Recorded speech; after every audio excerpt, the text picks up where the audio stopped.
नमस्कार, मैं जितेंद्र गुप्ता। आप देख रहे हैं स्टार सिटी न्यूज़। मैं इस वक्त मौजूद हूं छतरपुर विधानसभा में। हमारे साथ कांग्रेस के वरिष्ठ नेता हैं विनोद त्यागी जी से आज हम सीधी बात करेंगे। विनोद जी, मेरा आपसे पहला सवाल है सर, एमसीडी से जुड़े मुद्दों को लेके 22 में चुनाव है सर जी। क्या इस बार को रुझान दिख रहे हैं? रुझान इस बार इसमें एमसीडी के चुनाव में हमारे कांग्रेस पार्टी बहुत ही बढ़त लेके जाएगी, क्योंकि केजरीवाल जी और भाजपा ये आपस में मिले जुले हैं। एक दूसरे पर आरोप प्रत्यारोप तो लगाते हैं, लेकिन दिल्ली को दोनों ने मिलकर नरक बना दिया। इसलिए एमसीडी के चुनाव में हमें लग रहा है कि कांग्रेस बहुत ही अच्छा प्रदर्शन करेगी। किन नीतियों को लेके आप लोगों के बीच में जा रहे हैं सर? हम मेन चीज़ तो यही है कि एमसीडी के दायरे में ज़्यादातर सफाई, स्कूल और ये जो छोटे स्कूल हैं और स्वास्थ्य, ये चीज़ें आती हैं। हमारा मेन फोकस एमसीडी की तरफ से जो है यही होगा कि भाई बिल्डिंग बायलॉज जितने भी हैं उन्हें ना तोड़ा जाए, और साथ साथ हमारा ये है कि भाई किसी तरह का भी भ्रष्टाचार जो एमसीडी में अब आज की तारीख में ये भ्रष्टाचार लेकर चल रहे हैं, इन्होंने बिल्कुल एकदम एमसीडी को पिछले 15 साल में एकदम ख़त्म कर दिया जी। कर्मचारियों की तनख्वाह तक ये नहीं दे पा रहे जो। इसलिए हमारा यही है कि भाई कांग्रेस पार्टी जैसे पहले अच्छी तरह से दिल्ली को सजाया संवारा, सभी जानते हैं कि हमारी स्वर्गीय मुख्यमंत्री श्रीमती शीला दीक्षित जी को दिल्ली का निर्माता कहा जाता है। वो इसलिए क्योंकि दिल्ली को उन्होंने दिल्ली बनाया, और आज इन्होंने पिछले 8 साल में जब से ये आम आदमी पार्टी की सरकार आई है और नगर निगम में भाजपा आई है, इन्होंने बिल्कुल एकदम दिल्ली को कूड़े के ढेर में स्लम में बदल दिया। इसलिए हम चाहते हैं कि कांग्रेस की सरकार आने के बाद में एमसीडी में हम पूरा फोकस हमारा जो है पूरा सफाई के ऊपर होगा। पूरी तरह से जो है लोगों को जितनी भी चाक चौबंद सुविधाएं मिलनी चाहिए वो सब मिलेंगी। तो अनिल चौधरी जी के नेतृत्व में लग रहा था संगठन मजबूत हो रहा है। अनिल चौधरी जी बहुत ही अच्छे, मैं अब जैसे मेरी मुलाकात हुई है, मैंने अभी अभी जैसे ज्वाइन की है, पहले मैं कांग्रेस के अंदर ही था। लेकिन किसी वजह से कोई कारण ऐसा हो गया कि जिसकी वजह से मुझे जब ये देखा कि केजरीवाल का नाम आया, लेकिन जब मैंने उस पार्टी के साथ रह के देखा है, एकदम बोगस और बकवास पार्टी है, झूठ का पुलिंदा है। सिर्फ अब हमारे यहीं ले लीजिए, हमारे यहाँ दिल्ली सरकार का कार्य चल रहा है नालियों का और सड़कों का। आज मेरी कॉलोनी नर्क बनी पड़ी है, कहीं से भी आप चल के देख सकते हैं। जो हमारे जितने भी रास्ते हैं बिल्कुल एकदम नर्क बन चुके हैं। और ऐसे ही निगम पार्षद जी की मेहरबानी से कहीं भी आप देखिए ना तो पूर्णतः प्रकाश व्यवस्था की किसी तरह की व्यवस्था है, ना ही सड़कों पर सफाई है, कूड़े के जगह जगह ढेर लगे हुए हैं। तो ये इनकी आपस में आम आदमी पार्टी की और बीजेपी की आपस में बस नूरा कुश्ती है और कुछ नहीं है। सर, वार्ड 70 में आप कब से रह रहे हैं इस क्षेत्र? 1984-85 से मैं यहाँ हूँ। ओके।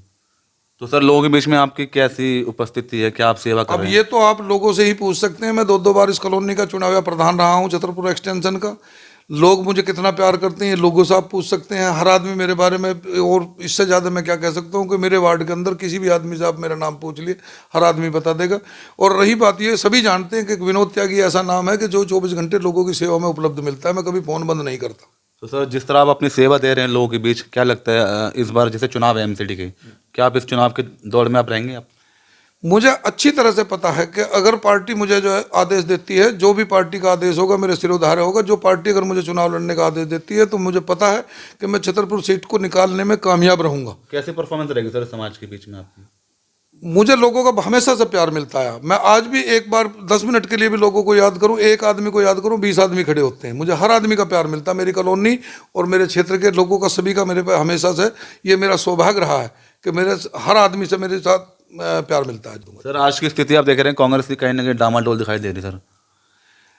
दरअसल क्या है, मेन चीज़ है कार्यकर्ताओं के डिपेंड करता है। अब मेरे साथ ही ये लगा लो कि उस दिन 40 कार्यकर्ताओं ने कांग्रेस में ज्वाइनिंग की है। इन्होंने हवा बना के बिजली फ्री, पानी फ्री, इस तरह की हवा बना के कुछ टाइम लोगों को बवंडर दे के बहका दिया। अब लोग सच्चाई समझ गए। अब ऐसा नहीं है। आज की तारीख में कांग्रेस, आपने देखा होगा कि पिछले उपचुनाव में भी हमने एक सीट जीती थी। तो इसलिए मैं बता रहा हूँ आपको कि कांग्रेस उभर रही है, और हम अगले आने वाले विधानसभा के चुनाव में मुझे पूरा भरोसा है कि दिल्ली के अंदर हमारी दिल्ली सरकार जो वो कांग्रेस पार्टी की ही होगी। सर, अगर आप यहाँ तक जीतते हैं तो पहले लक्ष्य आपने क्या सोचा आगे कीजिए? सबसे पहला काम एक निगम पार्षद का जो होता है, निगम पार्षद का सबसे पहला काम यही है कि अपने क्षेत्र की सफाई। क्योंकि मैं हर गली से, हर नुक्कड़ से, हर चीज़ से, पूरे क्षेत्र की जो समस्या है उनसे वाकिफ हूँ। अपने क्षेत्र की सफाई और एमसीडी के स्कूल और हमारे जो स्वास्थ्य का सेवाएं उपलब्ध कराना, जो भी एमसीडी के दायरे के कार्य हैं उनको करने की प्राथमिकता मेरी रहेगी। मगर सर चुनाव के समय में हर राजनीति बंदा कहता है कि मैं ये करूँगा वो करूँगा, मगर वादे पूरे नहीं हो पाते सर क्षेत्र में। जी आपने बिल्कुल सत्य कहा, ऐसा ही है। अब तक हमें जितने भी वादे करते रहे सब ऐसा, लेकिन मैं किस दम पे कहता हूँ इस चीज़ को, मैं इसलिए कह रहा हूँ कि प्रधान के रूप में लोगों ने मुझे देखा है। और फिर सबसे बड़ी बात ये बता दूं कि मैं आज किसी पद पे नहीं, उसके बावजूद भी मेरी कॉलोनी के अगर आप ये पूछोगे जाए कि भाई यहाँ प्रधान जी कौन है, और सबसे बड़ी बात है कि प्रधान कोई भी रहो, आज भी लोग काम के लिए मेरे ही पास आते हैं, क्योंकि उन्हें पता वहाँ हम जाएंगे तो काम होगा। सबसे बड़ी बात यह है, क्योंकि ये मेरा सौभाग्य है कि लोग मेरे ऊपर विश्वास करते हैं। अच्छा, एक छोटा सा संदेश आप क्या देना चाहेंगे लास्ट में? मैं अपने इसी चीज को कहूंगा कि पूरे क्षेत्रवासियों को कि ये बहुत छोटा चुनाव है, इसमें अपना जो भी कैंडिडेट आप चुने अपना चुने, जिसके ऊपर आपको भरोसा हो।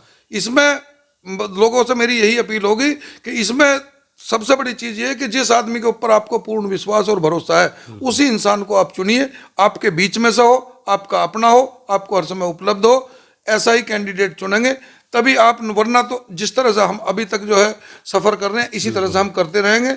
अब इस बार जो है परिवर्तन का समय है, हमें चाहिए कि हम नगर निगम में कांग्रेस को आगे लेकर आए, तभी, क्योंकि अब मैं आपको एक छोटी सी चीज बता देता हूं कि हमारी कॉलोनी को एपुलेंट कॉलोनी में डाल दिया गया, और हमारे यहाँ ये बोला गया था भाजपा के लोगों द्वारा कि अगर हम चुनाव से पहले इन कॉलोनियों को नहीं निकाल पाएंगे तो हम चुनाव में वोट मांगने के लिए नहीं आएंगे, लेकिन कुछ नहीं हुआ।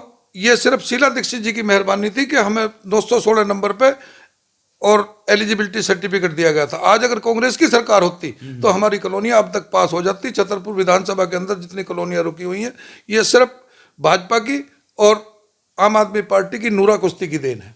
तो यह हमारी सीधी बात विनोद त्यागी जी से, स्टार सिटी के साथ मैं जितेंद्र गुप्ता।